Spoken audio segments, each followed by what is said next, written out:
Le disparó a una persona de 38 años, lo mató en plena calle. Fueron 30 los disparos que terminaron con la vida de un hombre en la comuna de Colina.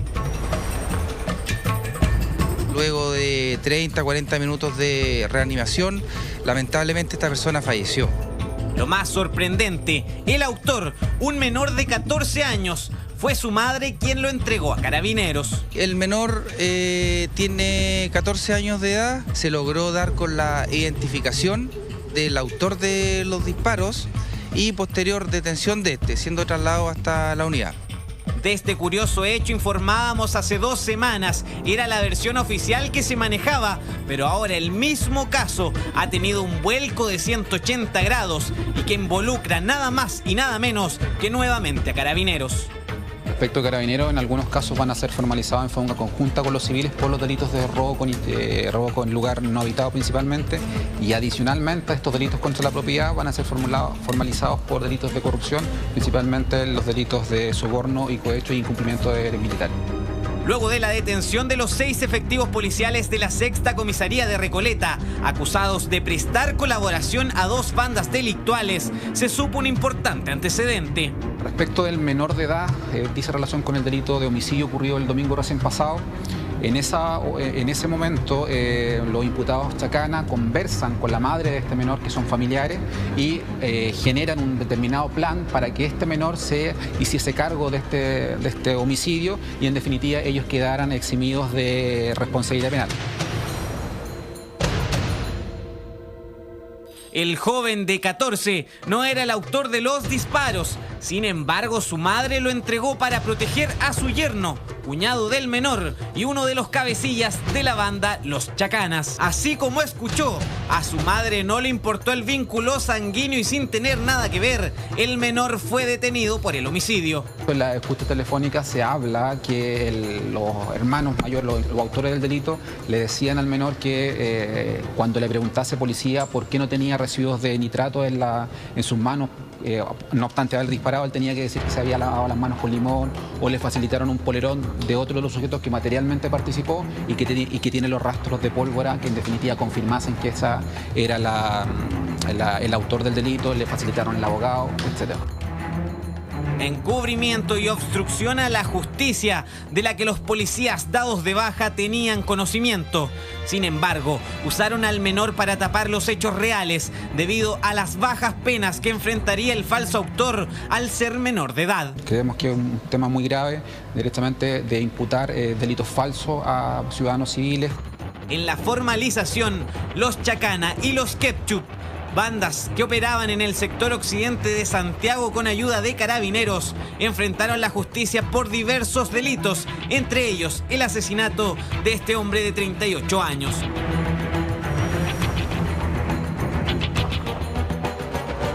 Importante vuelco en un hecho que llamaba la atención por la drástica medida de una madre que entregaba a su hijo para pagar por su delito y que ahora se sabe que el menor no era el culpable. Así es, manejo. A ver, juez, cuando esta mamá entregó a su hijo, todos un poco la aplaudimos, un poco el fenómeno de la diputada Osandón, oye, madre más ejemplar, le entrega la justicia a su hijo. Pues bien, el vuelco es impresionante. Y aquí entra de todo. Todos los ingredientes están dados para que sea la tormenta perfecta. Aquí habían carabineros ayudando, aparece una madre que entregó a su hijo porque en verdad estaba protegiendo a una banda, una madre descriteriada. ¿Qué le parece? Están siendo cada vez más recurrentes los casos en que adultos, madres, padres, utilizan a sus hijos para cometer delitos. Mira, yo no sabría asegurarte de si son más frecuentes los casos en los que los papás involucran a sus hijos para encubrir a terceros. Lo que sí te puedo asegurar es que la técnica de involucrar a menores en la comisión de delito no es una técnica nueva. Siempre ha sido así, básicamente porque el sistema de persecución penal respecto a personas menores de edad funciona sobre una lógica distinta, más de la mano de la reinserción social, más que de la retribución, o decir la pena dura, que es la que se le aplica al adulto. Justamente porque la ley no es inocente y sabe cómo funciona este tema, hay una serie de normas tanto en el Código Penal como en el Código Procesal Penal que se hacen cargo de eso. Por ejemplo, el Código Penal establece que aquella persona que utiliza, ¿no es cierto?, a menores de edad para los efectos de la perpetración de un delito, tiene una pena agravada en relación a aquella que habría merecido si es que no hubiese hecho eso. Y también hay una norma muy interesante, una norma nueva que está en el 340 del Código Procesal Penal, que dice que no se puede establecer la responsabilidad penal de nadie por su propia y sola declaración. Claro. Por la confesión. Claro, porque es bien fácil decirle, mira, yo te pago tanto dinero, échate tú la culpa y tú sales en libertad, ¿no es cierto?, en tanto tiempo. Este caso llamó la atención por lo que decía Edu, porque claro, nosotros al principio nos sorprendimos, dijimos, oye, se pasó esta mamá, tú harías lo mismo, ¿no? Irías a entregar a tu hijo. Pero después, claro, estaban cubriendo a esta banda que tenía relación con Carabineros, que además tenía un nexo familiar. Y hay varios crímenes que uno queda con la sensación que no es el menor de edad puntualmente el que los cometió, pero sí el que se echa la culpa para recibir menos penas. Correcto. ¿A ustedes como jueces también les queda la misma sensación?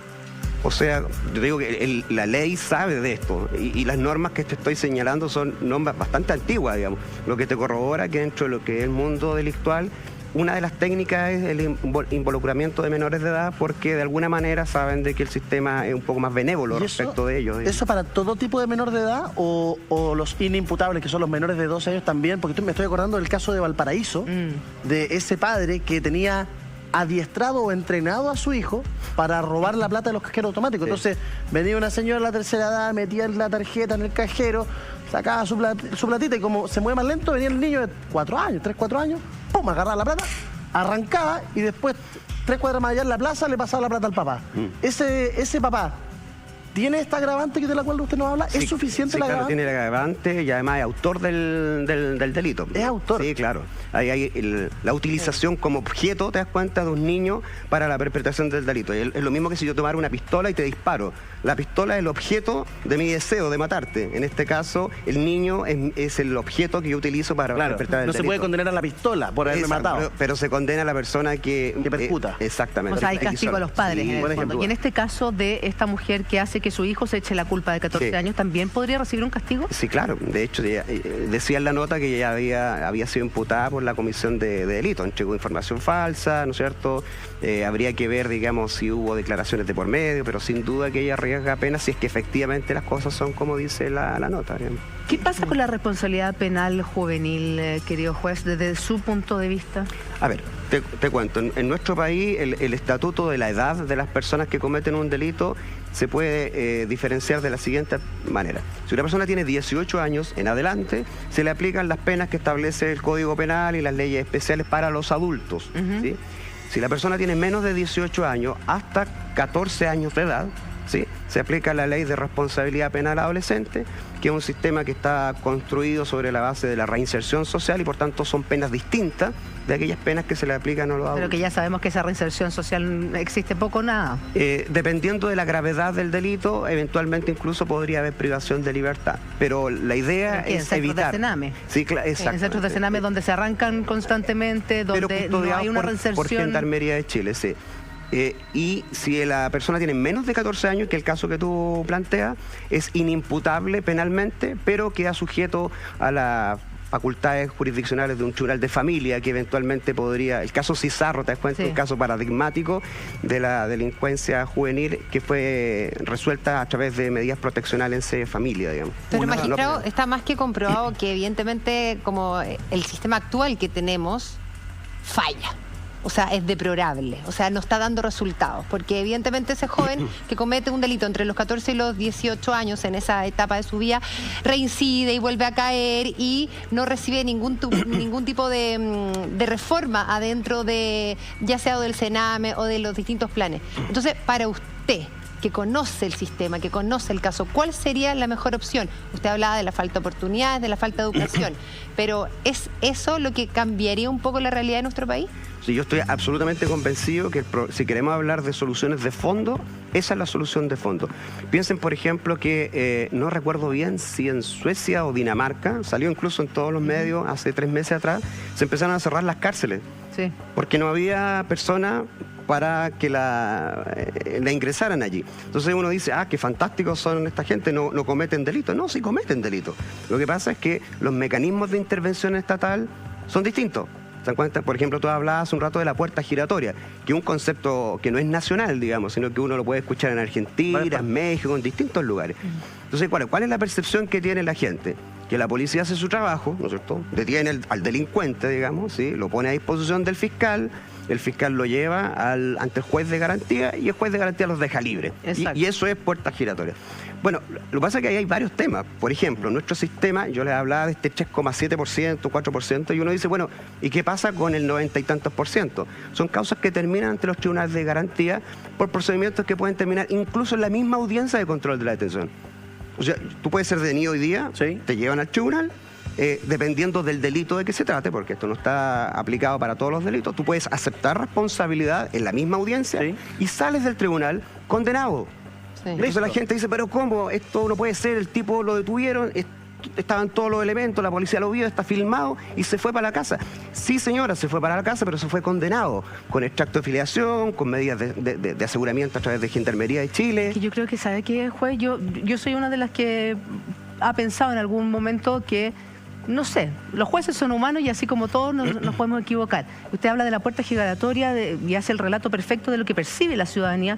Y es que un tipo que ha sido detenido 100 veces por robo, o sea, ya, 10, 20, 50, 100 veces por robo, ¿cómo puede volver a las calles? Es que en esos casos te puedo casi asegurar que no va a irse para la casa. La gran cantidad de personas que son detenidas en Chile, yo entiendo la percepción que uno tiene a través de los medios, pero te puedo asegurar que la gran cantidad de gente que es detenida en Chile son primerizos. Hay un porcentaje de delincuencia más dura. O porque no han caído antes, no es porque estén primera vez delinquiendo, sino porque no lo han pillado. Tu día de furia, como en el caso que veíamos, le pegaste un combo a un muchacho fuera de la discoteca, que fuiste a donde unos amigos a tomarte una cervecita, se te pasó la cervecita y te detuvieron por manejo en estado de ebriedad. Eso es muy habitual. O tuviste una discusión con tu marido en la casa y se fueron a las manos. Y no estamos hablando de delincuencia dura, estamos hablando de personas que se ven... De violencia. Exacto. O sea, en general, esa es la regla general. Son primerizos, primera vez que lo cometen. Para eso el sistema diseña una serie de mecanismos para evitar el juicio. Pero la delincuencia dura te puedo asegurar que están privados de libertad y que son fallados. Le quiero hacer una pregunta. Con toda la experiencia que tuvo en el sistema antiguo y ahora, y específicamente de lo que es la ley de responsabilidad cierto penal adolescente, ¿usted considera que hay que bajar el umbral de los 14 a los 12 años? ¿Y por qué se lo pregunto? Porque hoy día tenemos niños de 12 años que andan haciendo portonazos, robo con intimidación, con armamento, con violencia, y yo diría que en plena conciencia de que el acto es ilícito y además provoca daño. ¿Qué opina usted respecto a eso, con toda la experiencia que tiene, de bajar o no el umbral de...?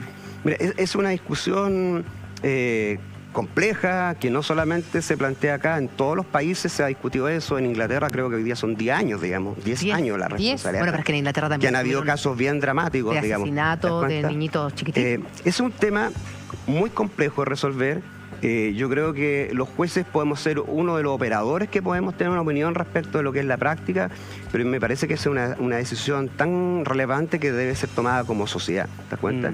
Y me parece que el contexto natural es el Congreso. Todos votamos, digamos, para que haya gente que nos represente y que represente las distintas percepciones de la sociedad. Desde un punto de vista jurídico, yo te puedo decir de que la Convención Internacional de los Derechos del Niño, que es ley de la República y por tanto estamos obligados a aplicarla, digamos, vela por evitar el tratamiento de los niños, porque un niño de 10 años, por muy delincuente que sea, es niño, ¿te das cuenta? Sean sujetos de medidas que sean asimilables a los adultos. Y por eso esta idea de... Como carcelario. Exacto, la idea... Pero tenerlo internado en un centro del Sename, que hemos conocido la realidad, no sé si de todos, pero de gran parte...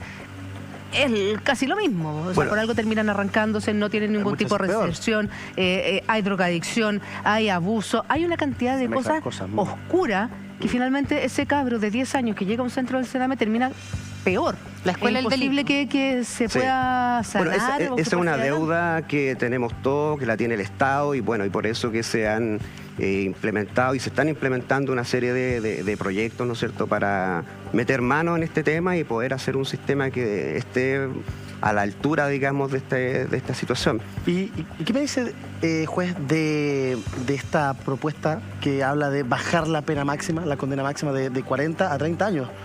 ¿Es una buena señal el momento en que los índices suben, que sensación de inseguridad también aumenta. Decirle a los delincuentes, les vamos a bajar la condena máxima de 40 a 30, ¿es una buena medida? Mira, lo que pasa es que hoy día la pena actual es presidio perpetuo calificado. Esa es la pena más alta. ¿Qué significa eso? Que una persona queda privada de libertad y que no puede optar a ningún tipo de beneficio penitenciario Claro. Antes de 40 años. Perfecto. O sea, hoy día el presidio perpetuo calificado son 40 años efectivos de privación de libertad antes de poder revisar esa situación. Te insisto, yo creo que el tema de subir o bajar las penas no es un tema necesariamente relevante. Ah, sí. A lo mejor tú me dices 30 años, pero por la comisión de un delito, pero generalmente los delitos no van solos, Sí, ¿te das claro. cuenta? Entonces ahí tú vas sumando, eventualmente por uno va 30, pero por el otro va 40. Yo soy un convencido, de verdad, y no porque sea blando, de que el problema de la delincuencia se resuelve desde una perspectiva social, digamos.